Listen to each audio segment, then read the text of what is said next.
નમસ્કાર, સ્વાગત આપનું ટીવી 9 સમાચારોમાં। સમાચારો સાથે હું છું કોમલ। સૌપ્રથમ વાત કરીએ રાજકીય સંગ્રામની તો ગુજરાતની હાઈ પ્રોફાઇલ એવી ગાંધીનગર બેઠક પર ઉમેદવારી પત્ર ભરવાના દિવસે Amit Shah mega road show કરવાના છે।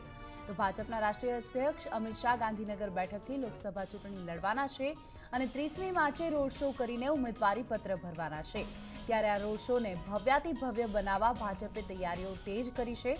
અમિત શાહના ઉમેદવારી પત્ર ભરતા સમયે પાર્ટીના રાષ્ટ્રીય કક્ષાના નેતાઓ અને ભાજપના સાથી પક્ષના નેતાઓ સામેલ થશે। એટલે કે ગૃહપ્રધાન રાજનાથ સિંહ, નીતિન ગડકરી, પ્રકાશસિંહ બાદલ, ઉદ્ધવ ઠાકરે આ રોડ શોમાં સામેલ થાય તેવી સંભાવના છે। તો 30મી માર્ચે અમિત શાહ 4 કિલોમીટરનો રોડ શો કરશે અને ઉમેદવારી પત્ર ભરવા પહોંચશે। ત્યારે રોડ શોના સમગ્ર રૂટ પર સફાઈ અને સજાવવાની કામગીરી ચાલી રહી છે અને ખાસ કરીને અમિત શાહના નિવાસસ્થાન નારણપુરા ખાતે આવેલા ગાંધી અને સરદાર પટેલના સ્ટેચ્યુની પણ સાફ સફાઈ કરવામાં આવી રહી છે।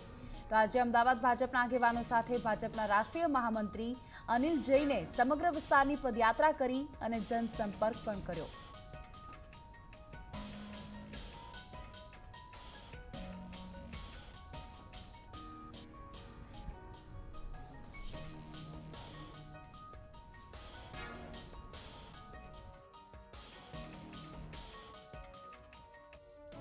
तकरीबन 4 किलोमीटर का रूट रहेगा।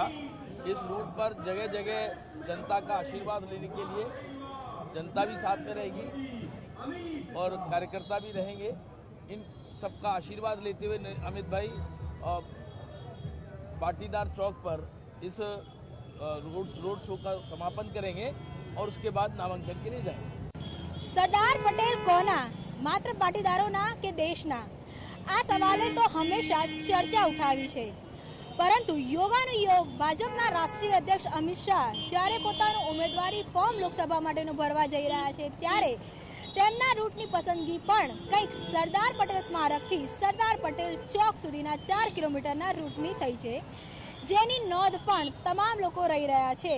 આ 4 કિલોમીટરમાં જ્યારે ભવ્ય રેલી અને સરઘસ થવાનું છે ત્યારે જોવાનું એ છે કે ગુજરાતથી શરૂ થયેલું આ ભવ્ય ભાજપનું જે સરઘસ અને સંમેલન એ આ વખતે ભાજપને કેટલી જીત અપાવશે। કેમેરામેન મનોજ સાથે કિંજલ મિશ્રા, ટીવી 9 અમદાવાદ।